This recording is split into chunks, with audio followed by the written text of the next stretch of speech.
Tiali, qué gusto que estés aquí en la segunda parte de la lectura del Tonali Chicuey Acatl.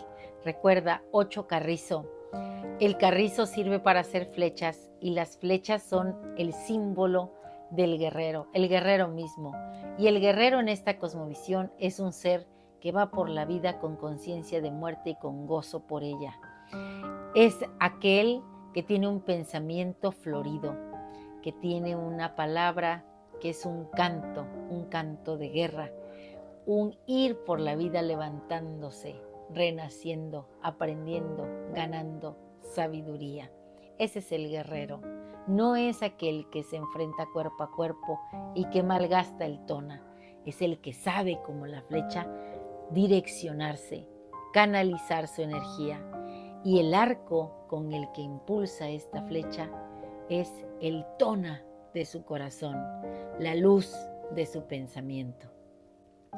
Quiero leerte algunos poemas que hablan sobre las flechas, sobre los guerreros, porque nosotros precisamente somos este canto florido del guerrero.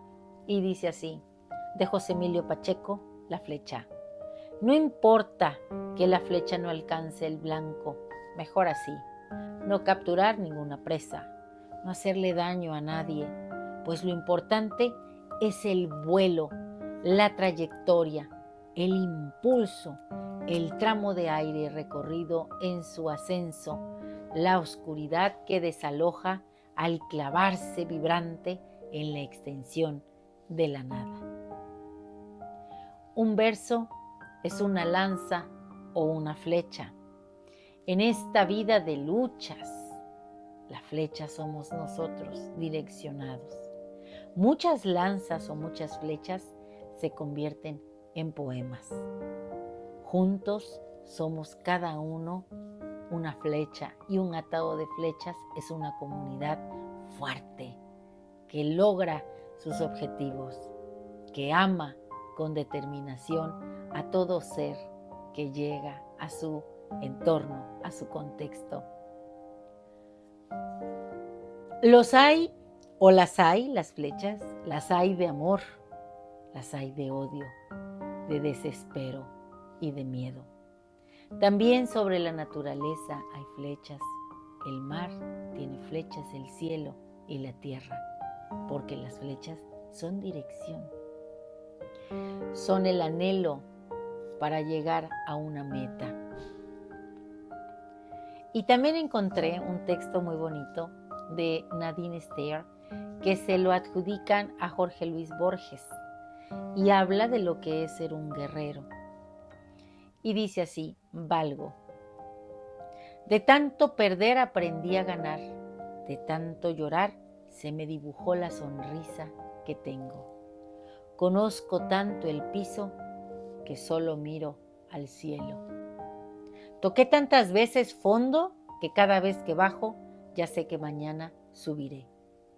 Me asombró tanto cómo es el ser humano que aprendí a ser yo mismo. Tuve que sentir la soledad para aprender a estar conmigo mismo y saber que soy buena compañía. Intenté ayudar tantas veces a los demás que aprendí a que me pidieran ayuda. Traté siempre que todo fuese perfecto y comprendí que realmente todo es tan imperfecto como debe ser, incluyéndome a mí. Hago solo lo que debo, de la mejor forma que puedo, y los demás que hagan lo que quieran. Vi tantos perros correr sin sentido que aprendí a ser tortuga y a apreciar el recorrido. Aprendí que en esta vida nada es seguro, solo la muerte. Por eso disfruto el momento y lo que tengo. Aprendí que nadie me pertenece y aprendí que estarán conmigo el tiempo que quieran y deban estar. Y quien realmente está interesado en mí, me lo hará saber a cada momento y contra lo que sea. Que la verdadera amistad sí existe, pero no es fácil encontrarla. Que quien te ama te lo demostrará siempre, sin necesidad de que se lo pidas.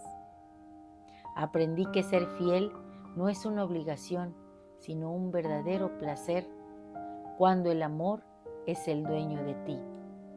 Eso es vivir. La vida es bella con su ir y venir, con sus sabores y sinsabores. Aprendí a disfrutar y vivir cada detalle. Aprendí de los errores, pero no vivo pensando en ellos, pues siempre suelen ser un recuerdo amargo que te impide seguir adelante, pues hay errores irremediables. Las heridas fuertes nunca se borran de tu corazón, pero siempre hay alguien dispuesto a sanarlas. Disfruta de la mano del Creador. Todo mejora siempre y no te esfuerces demasiado, que las mejores cosas de la vida suceden cuando menos te las esperas. No las busques, ellas te buscan y te encontrarán. Lo mejor está por venir. Un placer compartir. Si te ha gustado esta lectura, compártela con alguien más. Y recuerda que hoy toca hacer 8 carrizo, chicuey, acatl, la flecha que viaja y que alcanza la meta. Somos un canto florido, un canto de guerra. Suscríbete a mi canal. Recuerda, estoy en YouTube. Lili Caltonac es tu casa, porque Lili Caltonac no te abandona. Y dame un like. ¡Timota!